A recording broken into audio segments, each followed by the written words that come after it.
Ayan,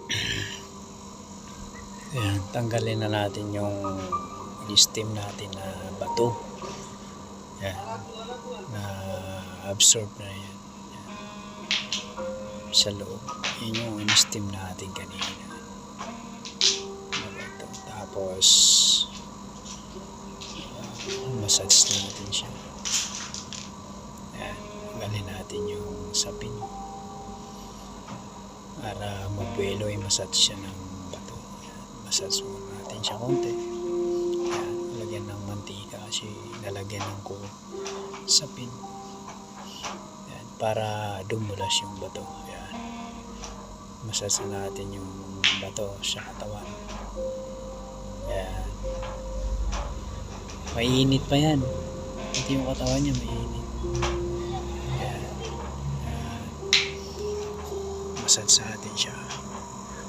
Tapos ipatong natin siya sa gitna. Kanina di ba sa gilid, lahat sa gilid yung steam. Ayan, massage muna natin siya. Tapos pagkatapos yung massage yan, patong natin siya sa gitna. Ayan, iwan niyo sa gitna, di ba? Yung apat na minasage ko. Tapos yan, massage natin ulit yung kamay. Yung kamay at saka yung ano niya. Ayan.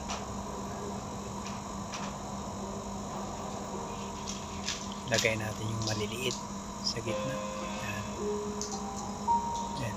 Yung bato na minsan sa kama, sa, yung, sa braso, iniiwan ko yun sa palad, di isa. Ayan, dito naman ako sa binti. Ayan, dito na tayo sa binti. Ayan, ganyan din. Massage mo rin siya. Ayan. Ayan. Ayan. I-steam. Ayan. Tapos iwan mo siya sa talampakan niya. Tapos i-steam mo siya ng ilang minuto.